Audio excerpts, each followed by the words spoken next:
Hi, my name is James Worling.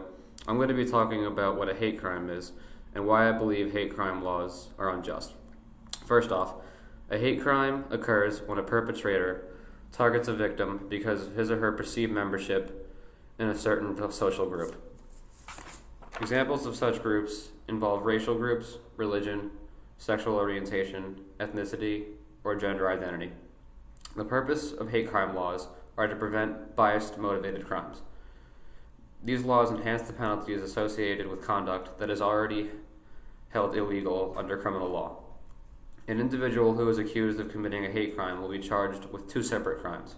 For example, if a white male kills a black male because of his race, the white male will be charged with murder in the first degree as well as a hate crime violation.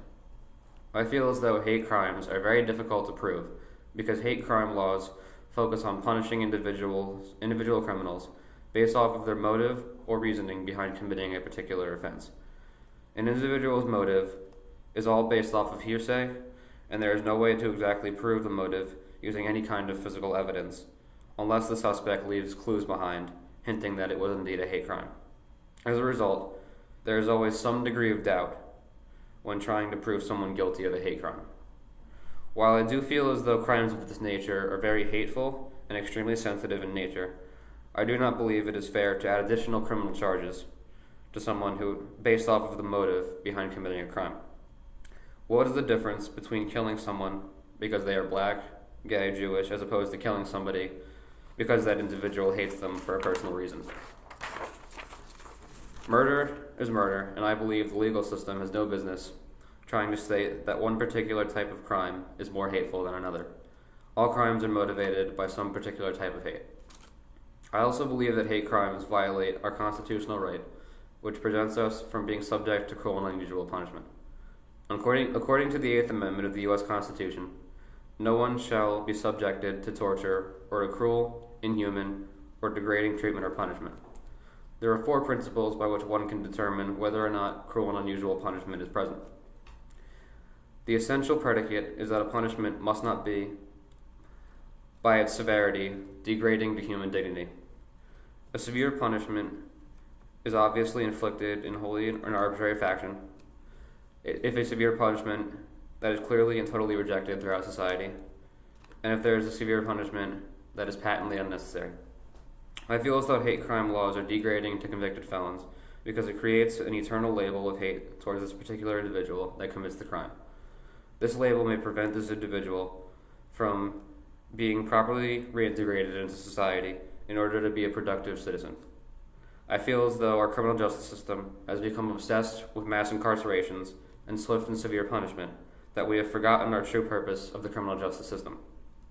Punishing individuals is indeed important, but if we cannot help these individuals through a rehabilitation process, they will continue to cause more and more crimes in the future, and in turn, spend more time in jail and wasting more and more taxpayers' money to keep them in prison. I feel as though that hate crimes fall under the category of being an unnecessary punishment, because whether or not they are punished for their hatefulness or not, their motives are made known to the public. They will be ridiculed despite adding additional criminal charges for it. I think being punished for murder is severe enough. For example, in the case of the suicide of Tyler Clementi, as I read from an article in the New York Times, there was an 18-year-old Rutgers University student freshman who was killed on September of 2010 after discovering that his roommate had secretly used a webcam to stream Mr. Clementi's romantic relationship with another male over the internet. This case of suicide focused on nationwide awareness of the victimization of gay, lesbian, bisexual, and transgender youth. This was an important case in helping convince the state of New Jersey to enact their strict anti-bullying laws in January of 2011. Tyler's roommate went on trial and was charged with 15 counts, including intimidation, a hate crime that was based on the victim's sexual orientation, and invasion of property and privacy. He was not charged with Tyler's murder. He was found guilty on all of the counts. Personally, I believe he should have been made criminally responsible for his death in the form of involuntary manslaughter, but unfortunately this was not the case. I do not feel, however, that it is necessary to charge one with a quote-unquote hate crime, because such a law will not prevent actual criminals from committing crimes once they are hard-bent on following through with their hateful actions.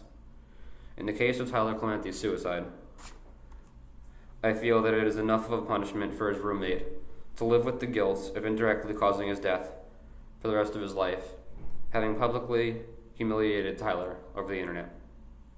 I am also pleased that this pushed New Jersey to put a strict anti-bullying policy into place, because this will push our schools to enforce stricter no-tolerance punishments towards bullying.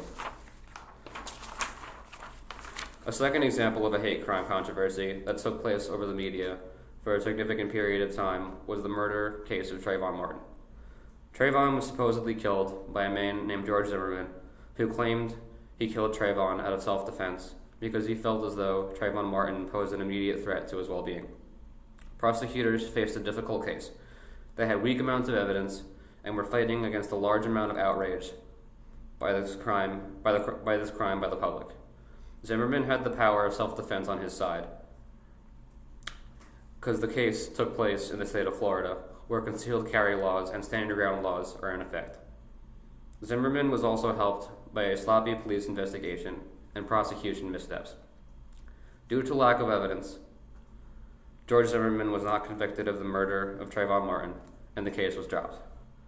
Although I find this case to be horrific and tragic, I feel as though the criminal justice system did its job properly. The judicial system is put in charge of putting the evidence of a crime together and creating a full-length timeline of when the crime started, when it happened, when and where, and by who. They are also in charge of figuring out the motive that drove the commitment of a crime. The criminal justice system, however, has rules. If evidence is tampered with or is not found, then it does not legally exist in a court of law. A person must be proved guilty beyond a reasonable doubt and must be punished based on the facts of the committed crime, not based off of motive. Motive is only useful in figuring out who the crime was committed by and should have no bearing over the severity of the punishment dished out by the judge and the jury overseeing the trial. And that is my debate over hate crimes. I found both my articles on the New York Times website. Thank you for your time.